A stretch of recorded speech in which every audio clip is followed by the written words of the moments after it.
नमस्कार, आप देख रहे हैं चर्चा आज की, वो मंच जहां सवाल सीधे होते हैं, तेवर तीखे होते हैं और सच सामने लाया जाता है। यहाँ बात होती है जनहित की, यहाँ होती है जवाबदेही की मांग। मैं हूं आपके साथ साक्षी और अब वक्त है उस खबर का जिसने पूरे सिस्टम को कटघरे में खड़ा कर दिया है। मासूम बच्ची के दुष्कर्मी को मिली सजाए मौत। पास्को न्यायालय ने 55 दिनों के भीतर सुनाई मौत की सजा, लगाया 25,000 का अर्थदंड। आत्माराम द्विवेदी। जनपद बांदा में पुलिस की चुस्त पैरवी ने एक बार फिर खिलौने अपराधी को मौत की सजा तक पहुंचा दिया है। बीते महीनों में 5 वर्ष की मासूम बच्ची के साथ रेप जैसी वारदात घटना को अंजाम देने वाले आरोपी को बांदा की फास्ट ट्रैक कोर्ट ने फांसी की सजा सुनाई है। फांसी की सजा पाने वाले दरिंदे अपराधी ने जुलाई में इस वारदात को अंजाम दिया था, जिस पर पुलिस ने घटना के 5 घंटे बाद ही आरोपी को पुलिस मुठभेड़ के दौरान गिरफ्तार किया था और गंभीर रूप से घायल मासूम बच्ची को भी बरामद कर उसको इलाज के लिए भेज दिया था।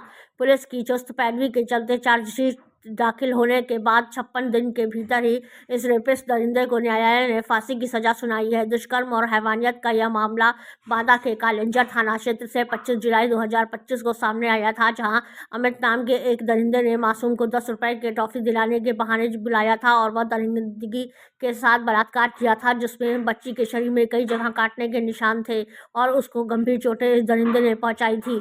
सूचना मिलते ही पुलिस ने हैवान दरिंदे को वारदात के 5 घंटे के भीतर ही पुलिस मुठभेड़ में गिरफ्तार किया था और बच्ची को उपचार के लिए कानपुर रेफर किया गया था।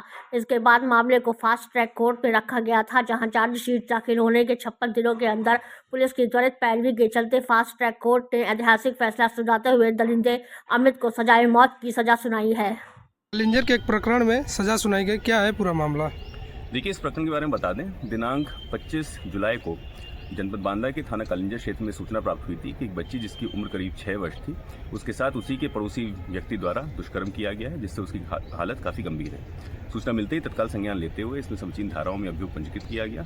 बच्ची का बेहतर इलाज करने हेतु मेडिकल कॉलेज से उसको हैलेट हॉस्पिटल कानपुर रेफर कराया गया, जहाँ पर बच्ची की हालत स्थिर की गई।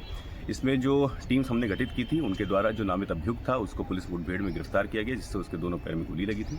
इस पूरे प्रकरण की विवेचना को साक्ष्य संकलन करते हुए, टेक्निकल साक्ष्य संकलित करते हुए जल्द से जल्द समय में इसको माननीय न्यायालय के समक्ष प्रस्तुत किया गया था चार्जशीट को। आज दिनांक 6 जनवरी को एक बहुत ही महत्वपूर्ण निर्णय माननीय न्यायालय द्वारा इसमें सुनाया गया है, जिसमें जो अभियुक्त है उसको मृत्युदंड की सजा दी गई है। मैं बताना चाहूँगा कि शासन की प्राथमिकता के अनुसार ऑपरेशन कन्विक्शन के तहत हर जनपद में एक मॉनिटरिंग सेल का गठन किया गया है, जिसका पूर्ण काम ये रहता है कि ऐसे जघन्य अपराधों में जो साक्षी हैं उनका समयबद्ध तरीके से रेगुलर पैरवी करते हुए उनका साक्ष्य हो और माननीय न्यायालय की जो भी मदद हो पाए ऐसे अभियुक्तों को सजा दिलाने में वो हम करें। ये जो सफलता मिली है, इसमें जो इस पूरे प्रकरण के विवेचक थे SHO कालिंजर, पर्यवेक्षण अधिकारी CO नरैनी, जो हमारी प्रोसिक्यूशन की टीम है DGC क्रिमिनल श्री विजय बहादुर जी, इस केस के जो लोक अभियोजक हैं श्री कमल सिंह जी, इन सभी को मैं बधाई देना चाहता हूँ। ऐसे निर्णय से अपराधियों में निश्चित ही एक डर का माहौल आएगा और ऐसे जघन्य अपराधों में कमी आएगी। आज किस तरह का फैसला आया, किस सजा में फैसला हुआ? आज एक 25 जुलाई 2025 को थाना कालिंजर के अंतर्गत एक पीड़िता के साथ बलात्कार एक अभियुक्त अमित रैकवार पुत्र बाबूलाल रैकवार जो महोत्सा का रहने वाला था, पीड़िता को घर से बहला फुसला के अपने घर ले गया और 10 रुपया गुटखा खिलाने के बहाने और उसके साथ बड़ी बेरहमी से रेप किया।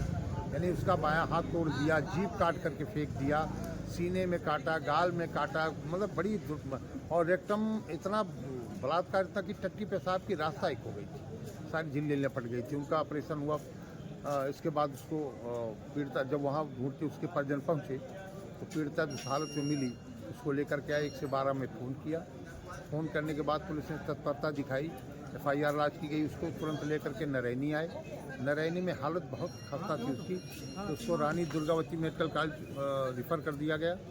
मेडिकल कॉलेज पीड़िता पुलिस लेकर के आई तो उसको ट्रामा सेंटर से सारे डॉक्टरों ने टीम बना करके उसका जो प्रथम दृष्टया जो वो किया उसको, लेकिन हालत बहुत ख़राब होने के कारण उसको गणेश शंकर विद्यार्थी कानपुर मेडिकल कॉलेज रिफ़र किया गया। वहाँ 11 दिन तक उसका इलाज चला। पीड़िता का कुछ ऑपरेशन हुआ। जब बोलने की स्थिति में आई तो फिर उसको बयान दर्ज कराया गया न्यायालय में। इस तरीके से न्यायालय में इनको 7/10/2025 को न्यायालय में आरोप पत्र पुलिस ने फाइन किया। हमारे यहाँ उससे बहस हुई। 12/11/2025 को आरोप न्यायालय में विचित किए गए। हमने 10 गवाह उसमें पेश किए। कमल सिंह गौतम नाम है मेरा। पॉक्सो के मैं विशेष रूप का अभियोजक हूँ। 10 गवाह पेश करने के बाद उसमें फिर मौका मिलता है डिफेंस को। उन्होंने अपने पेश किया अपना जो समितिक बयान था। फाइनली 56 दिन में आज हमारे जो प्रदीप कुमार मिश्रा जी जो विशेष न्यायाधीश पॉक्सो एक्ट पर हैं, उन्होंने इसको मृत्युदंड 6 पॉक्सो के 6 में मृत्युदंड, 137 में 7 साल की सजा और 5,000 जुर्माना, 117(2) में 5 वर्ष का कारावास, 5,000 जुर्माना और 1 से 18(2) यानी 326 जो पुरानी धारा थी उसमें 10 वर्ष का कठोर कारावास और 10,000 रुपया जुर्माना न स्थिति अदा करने में 6 माह का अतिरिक्त कठोर कारावास भुगतना पड़ेगा। ये इसे दंडित किया। इसमें पुलिस का भी, हमारे जो डीजीसी उनका भी सहयोग रहा, लगातार उनकी जो वो करते रहे। तो मैं सभी का इस समय डीजीसी का, कप्तान साहब का, जिन्होंने साथ चलाने में जैसे कि सबका मैं धन्यवाद करता हूँ। क्या टिप्पणी की न्यायाधीश महोदय ने? न्यायाधीश महोदय ने टिप्पणी की, ऐसे अपराधी को इससे कम सजा देने का मतलब है कि पीड़िता के साथ न्याय न होना। और न्यायाधीश महोदय ने ये भी कहा है कि जिलाधिकारी के माध्यम से प्रमुख सचिव को पत्र लिखा जाए कि इस पीड़िता की समुचित व्यवस्था की जाए और जो 25,000 का जो अर्थदंड है वो पूरा का पूरा पीड़िता को दिया जाए।